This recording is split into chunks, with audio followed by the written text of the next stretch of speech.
사람에게 한번 인사할까요? 성령 충만하십시오. 한 번 더 인사하겠습니다. 말씀 또한 충만하십시오. 네, 하나님만 늘 예배하고 동행하며 전하는 하늘 공동체가 되기를 축복합니다. 오늘의 교회는 지난 1월부터 시작해서 오늘까지 이 사도행전의 말씀을 계속 보았습니다. 이제 오늘로 사도행전이 마무리가 되는데요. 이 사도행전을 통해서 그리스도의 참된 복음이 전파되어지는 모습과 그리스도의 담대한 증인들에 대해서 살펴보는 시간이 되었습니다. 다시 한번 옆 사람에게 이렇게 인사할까요? 당신은 그리스도의 담대한 증인입니까? 약간 어투가 약간 이상한 것 같아요. 당신은 그리스도의 증인입니까? 라고 약간 이렇게 물어보시는 것 같은데, 그럼 이렇게 한번 대답해 보겠습니다. 네, 그렇습니다. 할렐루야. 우리 모두를 그리스도의 담대한 증인으로 부르신 줄로 믿습니다. 오늘은 그 마지막 장인 28장을 함께 살펴보겠습니다. 사도 바울이 마침내 로마에 입성합니다. 이 로마는요, 고대 도시들 중에서 가장 크고 화려했던 곳이었어요. 그래서 사람들을 마치 블랙홀처럼 막 빨아들이는 곳이었습니다. 이 로마는 로마 제국의 수도이면서 상징이었고, 이 로마는 지금까지 완수된 것 중에 가장 웅대한 정치적 위엄이라는 타이틀을 거머쥐게 되었습니다. 이 로마는 당시에 알려져 있던 그 전 세계를 당당하게 호령했어요. 그리고 로마의 이 지배하에 평화를 유지했죠. 그들의 도로와 수로는 너무나 탁월했고 건물들은 아름다웠으며 유명했습니다. 극장과 이 공중 목욕탕, 이 정치와 경제와 문화와 이 사회와 특별히 종교적인 면까지 그 어느 것 하나 부족한 것이 없었습니다. 그러나 이 로마의 화려한 이면에는 더럽고 추악한 것도 존재했죠. 이 로마의 철학자이자 네로 왕자의 스승으로도 유명한 이 세네카는 로마를 악의 소굴이라고 이야기했습니다. 그리고 건강한 육체에 건강한 정신이 깃든다라는 명언을 남긴 이 유벨랄리스는 로마를 두고 이 더러운 하수구라고 이야기를 했죠.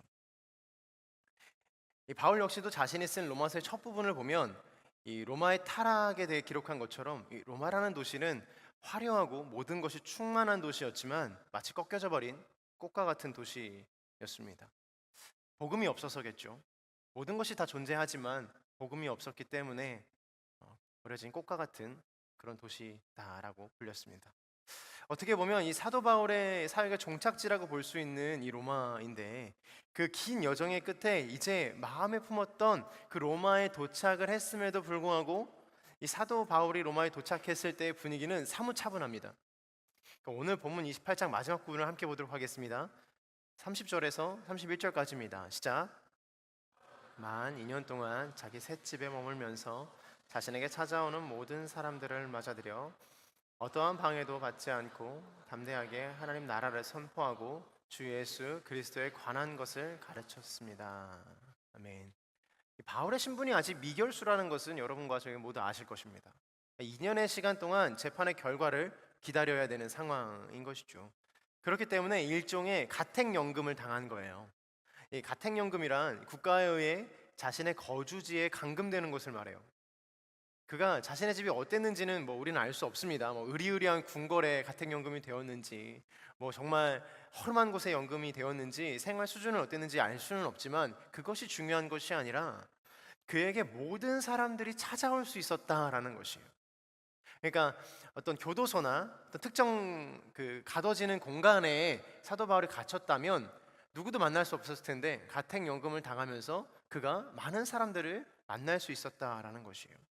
유대인이나 이방인이나 상관없이 복음이 필요한 모든 사람들에게 예수 그리스도의 십자가의 달리심과 그리고 그 부활하심, 그리고 하나님 나라에 대해서 어떠한 방해도 받지 않고 담대하게 선포하며 가르칠 수 있었다라는 것이에요. 사도행전에 나오는 이 마지막 표현인 이 담대하게, 이 거침없이 담대하게라는 그 의미를 살펴보면 메타파세스 파레시아스라는 뜻인데, 이것은 담대하게라는 뜻입니다. 담대하게. 여기서 이 파레시아스는 솔직하게 말하는 것이고 진실을 은폐하지 않는 것이에요.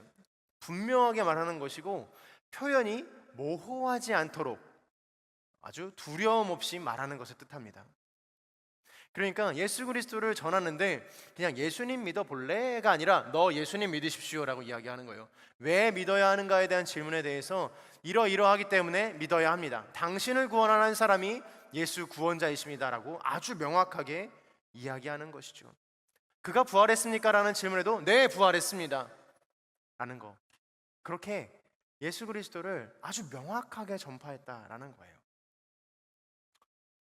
아콜루투소라는 이 뜻은 거침없이라는 뜻입니다. 거침없이. 거침없이라는 뜻을 가진 아콜루투소는 비록 이 사도 바울이 군인의 감시를 계속 받았지만 로마가 말하는 것처럼 그의 입을 통제하지는 않았거든요. 그의 손과 발은 비록 가택에 묶여 있었지만 그의 생각과 마음은 그리고 그의 입은 계속해서 예수 그리스도를 전하기에 부족함이 없었다라는 것입니다. 예수 그리스도를 향한 뜨거운 열망은 식지 않았던 것이에요. 사슬에 매여 있었으나 하나님의 말씀은 매여 있지 않은 것입니다. 사랑하는 여러분, 우리의 신앙과 믿음에도 이 파레시아와 아콜로투스가 있게 되기를 축복합니다. 우리가 믿는 예수님을 솔직하게 말하고 있는가? 우리의 신앙을 어쩌면 은폐하고 있지는 않은가? 아니면 모호하게 그리스도인 척하며 살짝만 드러내놓고 살아가지는 않는가? 생각해 볼 필요가 있는 것 같습니다. 그래요. 크리스천이라는 것을 이렇게 드러내놓고 살아가는 게 참 어려울 때가 많습니다. 이 사순절 기간에 저희 목회자들이 이렇게 십자가들을 하고 있잖아요. 이거 너무 오래 하고 있다 보니까 이게 맨지 안 맨지 제가 뭘 할 때가 있었거든요.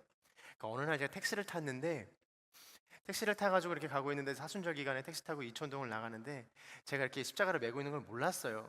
그랬더니 이 택시 기사님께서 저에게 어디 가십니까? 라고 이렇게 물어보셨을 때 제가 약간 통명하게 너무 바빠가지고 문자를 하면서 저 이촌역이요 이렇게 말씀드린 거예요.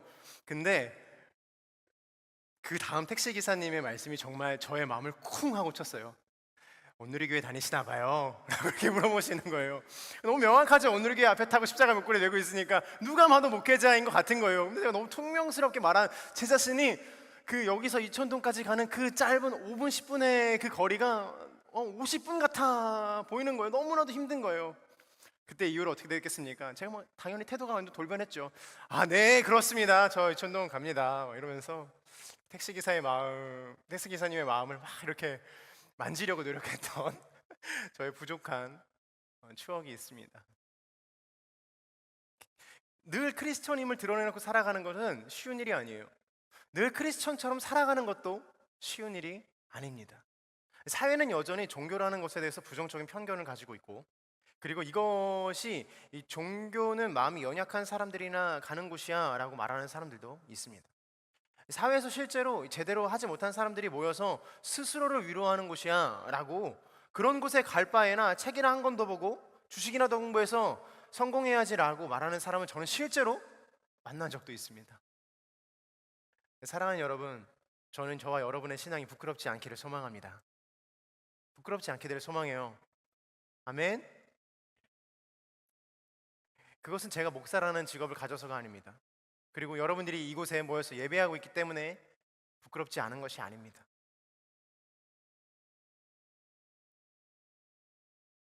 저는 저의 신앙이 저를 보다 나은 사람으로, 그리고 보다 예수 그리스도를 닮은 인격으로 만들어가고 있다라고 확신합니다. 또 부끄러운 얘기 한 가지를 더 하려고 하는데, 저는 정말 예수님 믿지 않았으면 대체 이 세상에서 어떻게 살았을까 걱정되는 사람 중에 한 사람이었어요. 노는 것을 너무 좋아하고 마음도 연약한 제가 주님이 계시지 않으셨다면 저는 참 어렵고 힘든 삶을 살았을 거예요. 이 이야기는 안 하려고 했는데 대학교 1학년 때였어요. 대학교 1학년 때인데 신학교에 입학을 했는데 신학이 너무 하기 싫어서 제가 등록금을 내고 학교를 가지 않았어요. 놀라시지 않으시나 봐요. 근데 1학기만 그런 게 아니라 2학기도 그랬어요. 목사님 무슨 일이야? 그러니까 아버지가 제 서원을 했거든요. 아버지가 너 목회자가 되라라고 말씀하셔서 신학교에 이렇게 보내셨는데 저는 그게 너무 싫은 거예요. 너무 싫은 거예요. 그래서 일단 신학교에 가고 나서 등록금을 내고 그냥 안 갔어요. 휴학이라도 하면 됐는데 아버지가 무서워서 안 갔어요. 학점을 당연히 못 받았죠. 18학점 F를 전체를 받았어요. 2학기도 18. 괜히 얘기했나 봐요. 그래요. 동일한 마음을 가지고 있는 사람이 있나 봐요. 그러니까 1학기에도 학고를 맞았고 2학기에도 학고를 맞았어요. 그리고 남자들의 인생의 도피처가 한 군데 있거든요. 어딜 갔을까요? 할렐루야. 군대를 갔죠. 군대를 갔습니다. 군대에서 다행히 정신을 차렸어요. 돌아왔습니다. 돌아와서 제가 어떻게 했냐면, 여전히 저희 아버지는 무서우시니까 어떻게든 이거를 메꿔야 돼요. 그래서 제가 각 계절 학기를 남은 3년 동안 6번을 다 들었어요. 계절 학기를 6번 들은 거예요. 졸업할 때까지 21학점 풀로 채워서 듣고 6학점씩 계절 학기를 들음으로 제가 제 학년에, 그러니까 원래 맞춰야 되는 학년에 졸업할 수 있었어요. 하나님께 감사와 영광의 박수 드리겠습니다.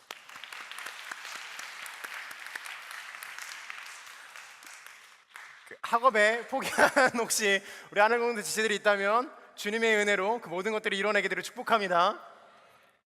너무나 그래요. 네. 부끄러운 일들이 참 많아요. 이것뿐만 아니라 말할 수 없는 것들도 참 많죠. 성경이 말하는 율법과 하나님의 사랑과 이웃사랑이라는 게 10계명 안에서 그래도 사람답게 이 아름다운 인격체로 살아갈 수 있도록 우리를 해주시는 거예요. 우리를 도와주시고 우리를 옳은 길로 갈 수 있도록 도와주시는 것이죠. 더 나아가서 이제는 그 가르침으로 많은 사람들을 사랑하고 이 부족하지만 계속해서 권면하며 예수 그리스도를 살아가는 삶으로 살아가고 있는 것이에요. 사랑하는 여러분, 그러나 이것이 저에게만 주어지는 사명이 아니라 우리 모두에게 주어지는 사명인 줄로 믿습니다. 오늘 우리의 말씀처럼 우리는 고요한 사람들 같지만 주를 향해 뜨거운 열정과 열망을 품은 그리스도인이 되어야 되는 줄로 믿습니다. 아멘. 아멘. 네. 옆 사람에게 선포할까요? 한 번 더 선포하겠습니다. 예수님으로 인해 뜨거워질지어다. 우리는 평소에는 잠잠한 사람들이에요. 세상에서 각자 제 역할을 하면서 톱니바퀴 안에서 각자의 제 역할을 하는 그런 잠잠한 사람들입니다. 학업에 집중하고 또 가정에 화목하고 직장 가운데 자신의 역할을 하며 정말로 고요하게, 그 때로는 묵묵하게 자신의 맡은 역할을 합니다. 하지만 우리가 뜨거워질 때가 있습니다. 언제인가요? 언제예요? 오늘의 게 언제입니까? 이때 되면 막 뜨거워지잖아요. 오늘의 게 성수기 언제입니까? 선교 시즌 아닙니까? 선교 시즌에 우리는 너무 뜨거워져요. 나가고 싶어집니다. 우리의 이 열정과 열망들이 막 타오르는데, 특별히 이러한 마음으로 저와 이 공동체의 리더십들이 준비한 것이 바로 빛으로 오신 예수님이라는 주제로 가족 초청 예배를 준비한 거예요. 예수님께서 우리 교회의 각 개인과 이 교회의 삶 속에 이 빛으로 임하셨습니다. 근데 무엇보다도 우리 가정 가운데도 밝은 빛을 비춰주시는 줄로 믿어요. 이 가족은 이 상담학적으로 실제로 감정의 쓰레기통이라고 이야기해요. 부모를 감정의 쓰레기통이라고 여기거든요. 그러니까 내게 부모가 너무 편하니까 내가 가지고 있는 감정을 모두가 다 그 부모에게 버려버리는 거예요. 가정 가운데 툭 던져버리는 거예요. 하지 않아도 될 말들과 상처 주는 말들을 너무 쉽게 하는 것이죠. 그러나 분명한 것은 예수님께서는, 하나님께서는 이 가정을 너무나도 소중하게 여기셨다라는 거예요. 저의 어린 시절은 생각보다 어두웠어요. 지금 다 이야기는 나눌 수는 없지만 그때의 기억들을 이렇게 쭉 눈을 감고 떠올리면 떠오르는 한 장면이 있거든요. 바로 부모님과 함께 했었던 바로 그 예배의 장면이 떠올라요. 어느 겨울 한 시골 마을이었거든요. 지금으로 따지면 이런 좋은 건물이 아니라 가건물이었어요.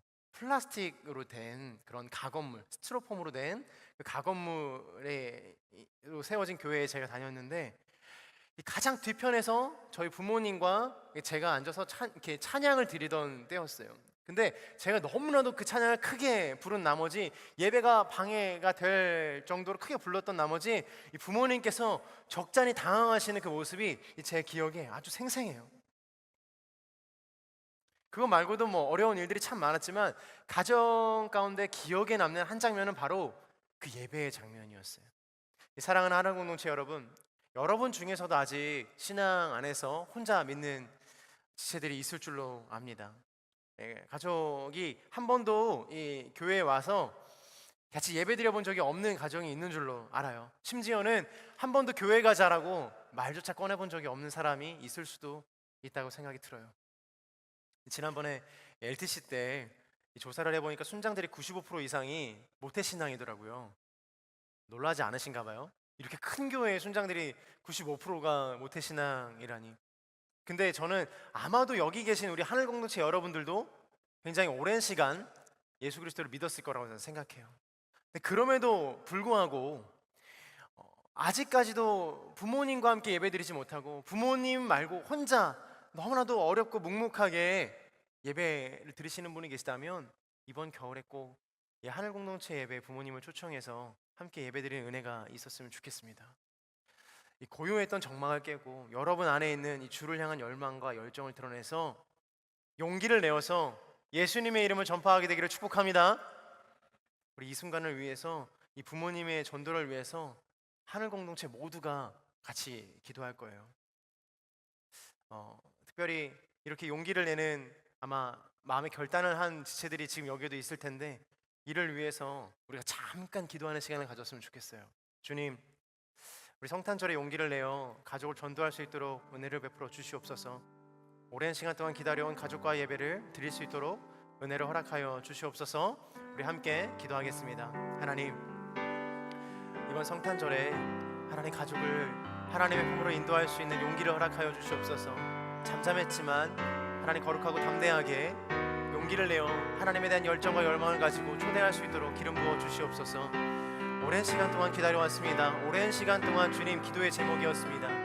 주님, 나의 가족을, 나의 부모님을, 나의 아빠를, 나의 엄마를, 나의 할머니를, 나의 할아버지를, 그리고 나의 삼촌을, 나의 이모를, 하나님 이 시대 가운데 하나님 정말 홀로 살아가는 우리 가족들을 초청하여서 하나님과 함께 예배할 수 있도록 기름 부어 주시옵소서. 은혜를 허락하여 주시옵소서.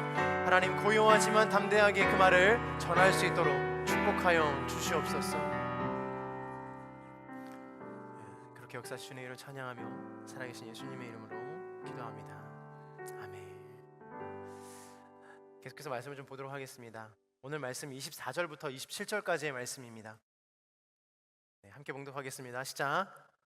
어떤 사람들은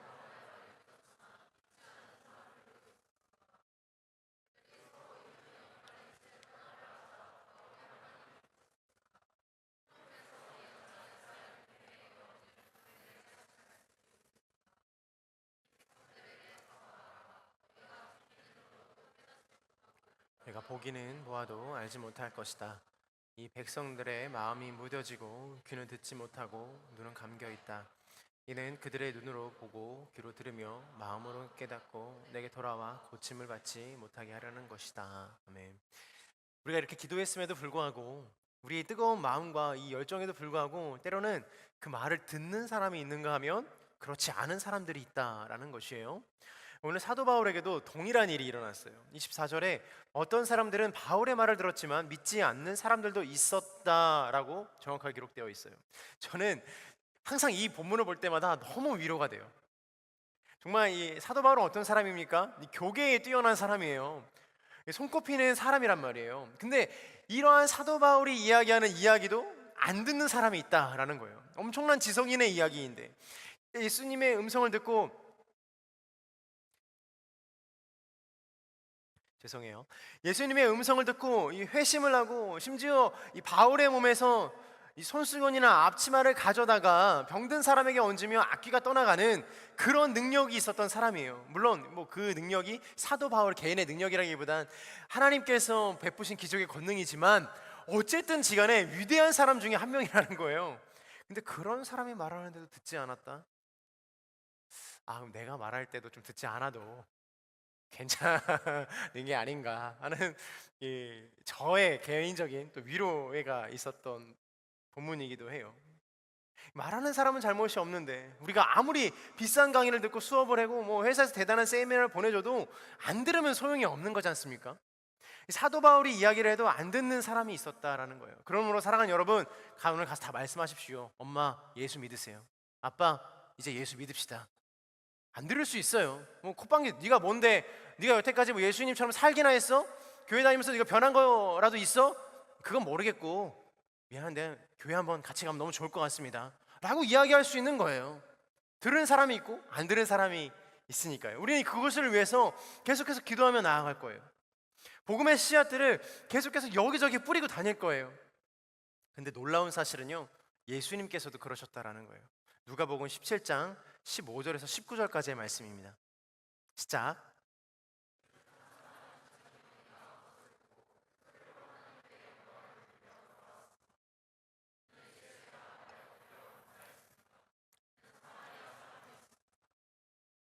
물으셨습니다. 10명이 깨끗해지지 않았느냐? 그런데 9명은 어디에 있느냐? 이방 사람을 말고는 영광을 돌리려고 되돌아온 사람이 없단 말이냐? 그리고 예수께서 그에게 말씀하셨습니다. 일어나거라, 내 믿음이 너를 구원했다. 예수님의 이야기는 더 기가 막혀요. 그러니까 사도 바울의 경우에는 그냥 이 자신의 말을 듣고 안 듣고의 문제였지만, 예수님의 경우에는 실제로 병을 고쳐줬어요. 근데 예수님께서 병을 고쳐주셨는데 예수님께 돌아와 감사 인사를 하고 하나님께 영광을 돌리러 온 사람이 한 명밖에 없다라는 거예요. 놀랍지 않으세요? 저만 놀라운가 봐요. 저는 만약에 저를 누군가가 기적이니까 제 키를 10cm를 늘려줬다 그러면 저는 한 10년 동안 그분을 따라다닐 자신이 있어요. 정말 평생토록 그분을 위해서 헌신할 자신이 있어요. 매일매일 그분 앞에 가가지고 오늘도 충성하겠습니다 인사를 할 거예요. 그 정도의 기적이라는 거예요. 근데 그랬음에도 불구하고 예수님께 앞에 다시 나와 하나님께 영광을 돌리는 사람은 단 한 명밖에 없었다라는 거예요. 나머지 9명은 병고침을 받고 다 각자의 자리로 자기 삶의 모습으로 자기가 원래 있었던 곳으로 돌아가 자기가 병고침을 받은 대로 그냥 살아갔을 거예요. 예수님을 보고도, 예수님의 말씀을 듣고도, 심지어 예수님의 기적을 체험하고도 예수님을 믿는 사람들은 정해져 있다는 거예요. 예정론을 이야기하는 것이 아니에요. 그러니까 천국에 갈 사람이 예정되어 있다는 걸 예정하는 그런 예정론에 대한 이야기를 하는 것이 아니라 예수님을 믿을지 안 믿을지에 대한 결정을 바로 우리에게 맡겨주셨다는 거예요. 그것이 바로 자유의지거든요. 그것이 바로 하나님께서 우리에게 주신 축복 중에 하나예요. 우리를 억지로 믿게 하지 않으셨어요. 안 믿으면 다음날 당장 벌 받는 그런 하나님이 아니신 거예요. 어쩌면 하나님의 사랑의 표현이자 어쩌면 예수 그리스도의 은혜인 것이죠. 사랑하는 여러분, 오늘 저는 저와 여러분이 이 하나님의 은혜와 사랑으로 충만하게 될 줄로 믿습니다. 오늘 우리 예배 중에 성령님의 은혜가 충만한 줄로 믿습니다. 믿는 사람들은 아멘 하는 거예요. 오늘 우리의 삶을 이끌어가는 그 모든 것이 다른 것이 아니라 말씀인 줄로 믿습니다. 가족 가운데, 가정 가운데 빛으로 오신 예수님께서 오늘 찾아와 주시는 줄로 믿습니다. 우리의 모든 질병과 아픔을 예수님의 능력으로 치유받게 될 줄로 믿습니다. 아멘. 예수님께서 하신 말씀과 능력을 따라 살아가야 한다라는 것이에요. 믿음은 들음에서 나고 들음은 그 들음으로 인해 우리가 들은 대로 살아갈 수 있게 되는 것입니다. 믿는 자의 안에서 능치 못함이 없는 것이죠. 그럼에도 불구하고 우리의 삶은 여전히 변화되지 않고 바뀌지 않는 것 같다라는 마음이 들 때가 있죠. 성경은 그런 사람들에게 이렇게 이야기하고 있습니다. 디모데후서의 말씀입니다. 2장 9절부터 13절까지인데 조금 길지만 우리 또박또박 한 목소리로 한번 읽어보도록 하겠습니다. 시작.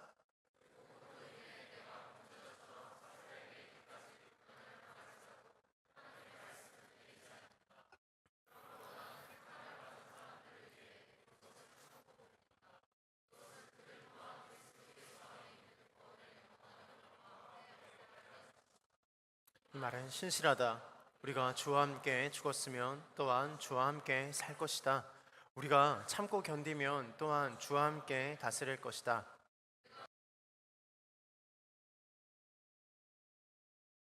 우리가 신실하지 못할지라도 그분은 언제나 신실하시다. 우리는 신을 부인할 수 없기 때문이다. 이 사도 바울의 상황은 달라질 것이 없었어요. 예수님에 대한 이야기를 해도 듣지 않고 듣는 사람이 있었으면서도 듣지 않는 사람들도 있었으면 그럼에도 불구하고 여전히 자신은 가택연금 상황이라는 거예요. 이 사도 바울이 계속해서 하나님의 나라를 전파하지만 인간적인 마음으로 지칠 수 있었다라는 것이에요. 그도 그런 것이 그의 마음이 무너지는 일들을 경험했거든요. 자신도 이 복음으로 인해 범죄자처럼 억울하게 갇힌 자가 되었지만, 그리고 고난을 당할지라도 하나님의 말씀은 이 땅 가운데 묶이지 매이지 않고 전파된다라는 것은 확신이 있었어요. 그리고 그것을 참고 견디라고 말씀하시고 있는 것입니다. 그는 고린도서 1장에서 너무 심한 고통을 당하여 살 소망이 끊어질 지경이다 라고 이야기합니다. 그리고 갈라디아서 6장에서도 선한 일을 하다가 낙심하지 말라라고 권면하죠. 이 권면들 역시 자신이 경험하고 느낀 바, 자신이 고통 속에서 있어본 바, 소망이 끊어질 정도이고 낙심을 해봤기 때문에 할 수 있는 말인 거예요. 너 하나님의 사람아, 낙심하지 말라. 하나님을 의지하고 소망을 품으라 라고 이야기하는 것입니다. 주님께서 우리와 함께 하실 때 우리의 이름을 기억하시고 이 착하고 충성된 종이라고 말씀해 주시는 줄로 믿어요. 우리가 주님 앞에서 신실하지 못할 때라도 주님께서는 신실하시니 그 신실하심으로 우리를 사랑하시고 우리를 품으시는 것이에요. 사도 바울은요, 가택연금을 당할 때라도 결코 포기하지 않았어요. 사도 바울은요, 그 어떠한 상황에 처해서 있어라도 하나님께서 오는 그 소망을 잃지 않았습니다. 사랑하는 여러분, 가택연금을 당하는 2년의 시간 속에서 많은 사람들에게 복음을 전했어요. 그러나 또 한 가지 놀라운 사실은 그가 그 가택연금 2년의 시간 동안 옥중서신을 썼다라는 것이에요. 바로 에베소서, 골로새서, 빌립보서, 빌레몬서를 썼다라는 것인데, 그는 낙심하지 않고 2년 동안 하나님 앞에서 그 시간을 다시금 내어드렸어요. 우리가 예수 그리스도를 전하다가 낙심하는 마음이 품기도 해요. 그리고 어떠한 시간 속에서 응답이 없는 시간이 우리 인생 가운데 있기도 합니다. 과연 그 시간을 하나님께서는 어떻게 사용하실까요? 에베소서를 통해 그리스도의 몸으로 설명하고 또 믿는 자들을 그리스도 안에서 하나로 연합되었음을 기록했어요. 골로새서를 통해 그리스도가 창조주시라는 것을 기록했습니다. 빌립보서를 통해 자신이 감옥에 있으면서도 이 기쁨과 감사가 가득하다라는 것을 이야기하며 끝까지 이 믿음의 경주를 마치자라고 기록했어요. 빌레몬서를 통해서 이 빌레몬에게 편지를 보냄으로써 오네시모를 용서하라는 이 개인적인 편지지만 이것을 통해서 용서와 화해라는 것을 가르쳤어요. 사도 바울은 2년의 시간이 갇힌 몸이었지만, 사슬에 묶인 몸이었지만 하나님의 일하심을 경험하는 시간이었으며 하나님의 섭리와 방법들을 깨닫는 시간이었습니다. 사랑하는 여러분, 여러분들의 묶이고 매인 시간들은 어떻게 사용되고 있습니까? 사랑하는 여러분, 여러분들의 어두운 시간들에 아무도 응답하지 않는 그 시간들은 어떻게 사용되고 있습니까? 혹시 그 시간 동안 하나님이 없다고, 하나님 나의 인생 가운데 응답하지 않으셨다라고 이야기하고 계시지 않으십니까? 우리의 삶의 시간이 하나님의 시간 안에서 모든 것이 다 아름답게 빚어지게 될 것입니다. 어두운 시절이지만, 아무것도 보이지 않지만 내가 할 수 있는 것이라고는 이 자리에 그냥 지키고 서 있는 것 뿐이지만, 그런 작은 마음들을 주님께서 주님의 손으로 빚어주시고 만져주시는 것이죠. 신구약 사이에 400년이라는 시간이 있어요. 이거를 신구약 중간기라고도 부르고 침묵기라고 불러요. 하나님께서 침묵하신 시간이시거든요. 근데 이 구약의 마지막인 말라기 이후에 이스라엘 백성들이 신앙적으로 완전히 내리막길을 걷습니다. 말라기의 예언처럼 주의 사자라든지 엘리야 같은 이런 사람이 나타나서 메시아가 나타나서 너희를 구원할 거라고 이야기하지만 무려 400년이라는 시간 동안 하나님께서 응답하지 않으세요. 하나님께서 우리의 기도를 4년만 응답하지 않으셔도 우리는 너무나도 힘든데, 400년이라는 시간을 이스라엘 민족 가운데 전혀 나타나지 않고 아무런 응답도 없으시며 그의 얼굴을 전혀 비추시지 않으세요. 그림자조차 보이지 않으세요. 400년이면요 4세대가 바뀌는 거예요. 아무리 기다려도, 아무리 기도해도 어떤 일도 일어나지 않는 시간이죠. 그런데 이 국제 정세를 보면, 이 세계 정세를 보면 알렉산더 대왕이라는 사람이 페르시아를 정복하고 그 정복한 모든 땅에 헬레니즘 문화를 안착시켜요. 이게 어떤 일을 발생하게 되냐면, 그때 당시 성경이 헬라 문화권으로 헬라 언어로 번역되었는데 그 모든 지역에 헬라어로 된 성경이 전파되는 역사가 일어납니다. 하나님께서 응답하지 않으시는 그 시간 동안 하나님께서는 하나님의 사역과 하나님의 나라를 위해 멈추지 않으셨다라는 거예요. 아무도 응답하지 않으실지라도 하나님이 드러나지 않은 그 시간 속에서 하나님은 일하고 계신 거예요. 로마의 도로망은 복음이 조금 더 빠르게 퍼져나갈 수 있는 환경을 제공했으며, 헬라어로 쓰여진 이 성경이 모든 사람이 볼 수 있도록, 모든 사람이 예수 그리스도를 알 수 있도록 주님께서 일하신 것이에요.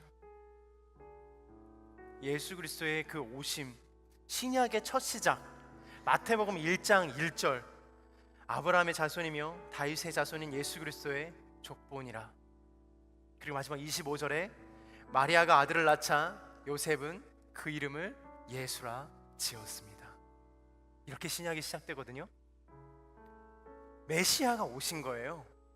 400년 동안 침묵했지만 그 침묵을 뚫고 메시아가 오신 것입니다. 할렐루야. 오늘 우리의 삶에도, 침묵 속에도 여전히 하나님께서는 우리의 삶에 역사하시며, 침묵 속에서도 여전히 하나님께서는 우리의 삶을 이끌고 계시는 줄로 믿습니다. 너 하나님의 사람이여 포기하지 말지어다. 여전히 하나님은 우리의 삶을 통하여서 이루어가고 계시는 것이에요. 사도 바울처럼요. 2년의 시간 동안 아무것도 안 한 것 같지만 사도 바울은 계속해서 하나님의 사역을 했어요. 하나님의 나라를 세워갔어요. 듣던지 듣지 않던지, 그가 믿던지 믿지 않던지 하나님 나라에 대한 복음을 증거했습니다. 우리가 때로는 잠잠하게 그리고 고요하게 이 땅을 살아가지만 아무 힘이 없는, 그저 당할 수밖에 없는 크리스천이라고 이야기하지만 우리는 여전히 뜨거운 사람들입니다. 우리는 여전히 마음 가운데 예수 그리스도를 향한 열정과 마음의 뜨거움을 가지고 살아가는 사람들이라는 거예요.